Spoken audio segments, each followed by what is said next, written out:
Here's about Museveni's catastrophic mission that failed before it even started. Before we proceed, follow us GeoAfrica on all social platforms to access more.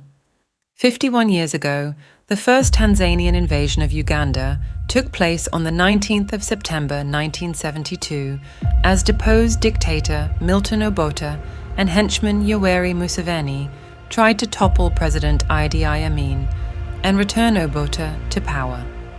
This invasion happened as the people of Uganda were still celebrating the expulsion of British economic colonialism and its cronies, a decree which had just been announced a month before on the 4th of August 1972.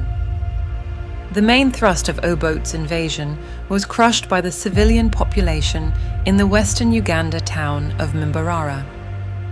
Obote's second group of henchmen sank in a ferry by themselves as they tried to cross Lake Victoria from Tanzania to Kampala.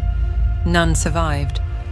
A third group failed to take off by plane from Tanzania to capture Entebbe Airport because the East African Airways plane they had used for the mission with help from Tanzanian President Julius Nyerere. That plane crash-landed in Arusha, where it was supposed to pick its cargo of Obote henchmen and bring them to take over Uganda's international airport and attack State House Entebbe. Apparently, their inexperienced pilot failed to unlock the landing gear mechanism properly while landing in Arusha, causing a tire to burst in the plane and East African Airways DC-9 to swerve off the runway and crash. Now they had a whole ferry of rebels, a whole plane load of rebels, and an entire group that went to Mutira, and all of them their role somehow over before even facing the Ugandan army. However, a fourth and last group managed to make headway from Mutukula border to Masaka by road. Then they melted into the population.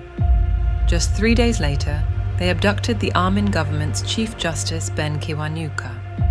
This took place on the 22nd of September, 1972. Barely a week after Ben Kiwanuka, the abduction of Central Bank Governor Joseph Mubiru happened.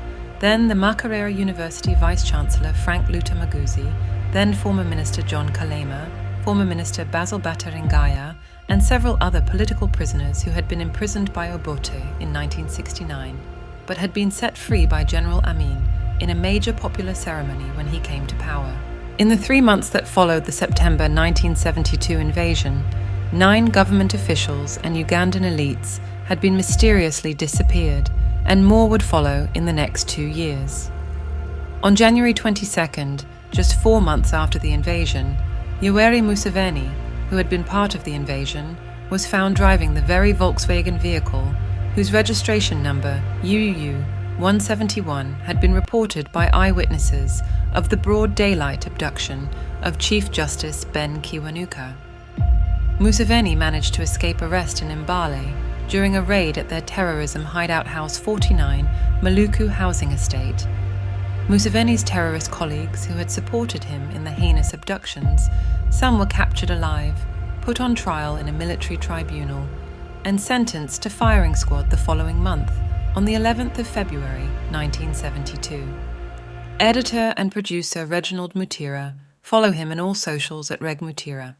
Follow us on TikTok, FB, Instagram, X formerly Twitter, and YouTube at the GeoAfrica.